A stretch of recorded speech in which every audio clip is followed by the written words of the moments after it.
ఏపీకి పెట్టుబడులు ఆకర్షించడమే లక్ష్యంగా సీఎం చంద్రబాబు నాయుడు దావోస్ పర్యటన కొనసాగింది. వివిధ కంపెనీల దిగ్గజాలతో సీఎం సమావేశమై ఏపీలో పెట్టుబడులు పెట్టాలని కోరారు. అందుకు వారు సానుకూలంగా స్పందించారు. విజయవంతంగా దావోస్ పర్యటన ముగించుకొని సీఎం స్వరాష్ట్రానికి వచ్చారు. ఈ సందర్భంగా దావోస్ పర్యటనకు సంబంధించిన వివరాలను సీఎం మీడియాకు తెలియజేశారు. ఇండియాలోనే కాకుండా ప్రపంచం మొత్తం కాదు, మేము ఉన్నాం, మీరు రండి, మేము అన్ని విధాలా సహకరిస్తాం అని చెప్పే పరిస్థితికి వచ్చింది. దాన్ని ఎడ్యుకేట్ చేయడానికి ఎన్ని ఫోరమ్స్ ఉంటే అన్ని ఫోరమ్స్ ఉపయోగించుకుంటున్నాను. ఈరోజు మీరు చూసినప్పుడు, నేను అక్కడికి వెళ్ళినప్పుడు 27 మీటింగ్స్ అయినాయి నాకు. 1-to-1 meetings 27. ఇంకొక పక్కన 4 రౌండ్ టేబుల్ కాన్ఫరెన్స్ అయినాయి, 3 కాంగ్రెస్ సెషన్స్ అయినాయి, ఒక UN habitat bilateral with United Nations under secretary ఒక మీటింగ్ అయింది. కాంగ్రెస్ సెషన్లో 3 subject which are all very relevant.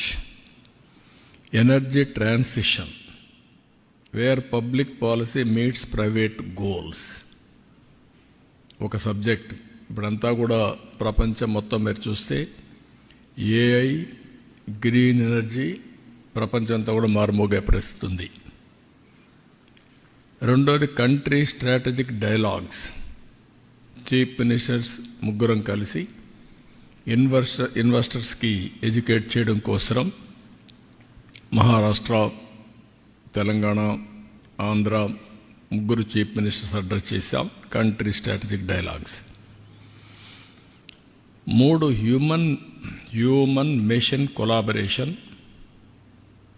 Unlocking new opportunities in industry. ఒకప్పుడు ఐటీ గురించి మాట్లాడేవాళ్ళం, ఇప్పుడు ఆటోమేషన్, ఏఐ, డీప్ టెక్నాలజీ ఇవన్నీ మాట్లాడుతున్నాం. అందుకే human mission collaboration, unlocking new opportunities in industry ఆ సబ్జెక్ట్ని ఇది చేశాం.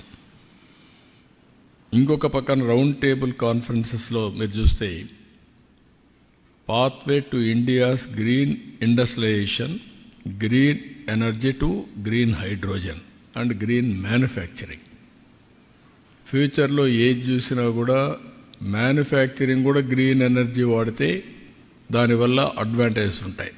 టోటల్గా గ్లోబల్ వార్మింగ్ తగ్గే పరిస్థితి వస్తుంది. Not only green hydrogen, it is leading to green manufacturing. రెండోది building the next petrochemical hub.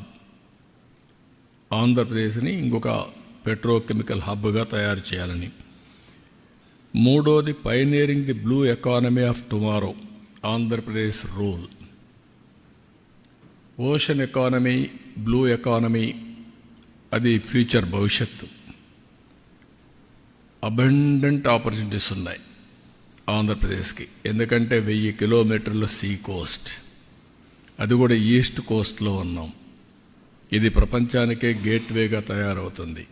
దీన్ని ఎంత ఉపయోగించుకుంటే అంత సముద్రాన్ని ఉపయోగించుకొని మనం ముందుకు పోయే పరిస్థితి వస్తుంది. అందుకనే బ్లూ ఎకానమీ పైన ఏమేం చేయగలుగుతాయో కూడా ఫోకస్ పెట్టాం. ఇంకొక పైన achieving SDGs by catalysing nature అనే system scale. APCNF, Andhra Pradesh community managed natural farming ప్రపంచానికి ఒక నమూనా. Andhra Pradesh people are very happy. 1 farmer to 1 million. ఈ రోజుకి ఒక వ్యక్తితో స్టార్ట్ చేసి 10 లక్షల ఫార్మర్స్కి రీచ్ అయ్యాం. ఇది రాబోయే 5 ఏళ్లలో 40 లక్షల ఫార్మర్స్కి రీచ్ అయ్యే పరిస్థితి వస్తుంది. ఇది ప్రపంచానికి ఒక నమూనా. ఇక్కడికి వచ్చినప్పుడు నేను కాకుండా మినిస్టర్స్ లోకేష్ కానీ, భరత్ కానీ వీళ్ళంతా దగ్గర 37 మీటింగ్స్ చేశారు. 5 రౌండ్ టేబుల్స్ అటెండ్ అయ్యాడు లోకేష్. 4 కాంగ్రెస్ సెషన్స్ కూడా అటెండ్ అయ్యాడు. అంటే వీలైనంత వరకు ఆంధ్రప్రదేశ్ని ప్రపంచ పటంలో పెట్టడం, అదే మరిగా ఎక్కడికక్కడ మేము ఇక్కడుండే అడ్వాంటేజ్ చెప్పడం.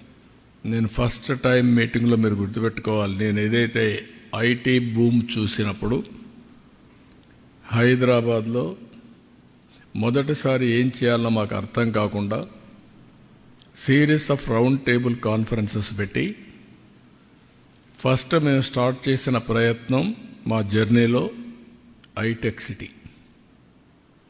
అది కూడా 2 ఏళ్లని నెగోషియేట్ చేసి 14 నెలల్లో కట్టించాం. L and T one of the best monument కట్టారు.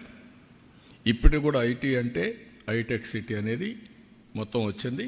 ఇప్పుడు ఐటీ అంటే సైబరాబాద్ కూడా ఒక నగరమే నిర్మాణం చేశాం. దుబాయ్లో వాడు గుర్తు చేశారు నిన్ను, మేము మీడియా సిటీ స్టార్ట్ చేశాం, మీరు సైబరాబాద్ స్టార్ట్ చేశారని. వాళ్ళది ఆ రోజు దుబాయ్ మీడియా సిటీ, ఇక్కడ సైబర్ సిటీ మనం స్టార్ట్ చేశాం. అందుకే నేను నిన్న దావోస్ నుంచి చెప్పాను, 95 ఐటీ, 2025 ఏఐ.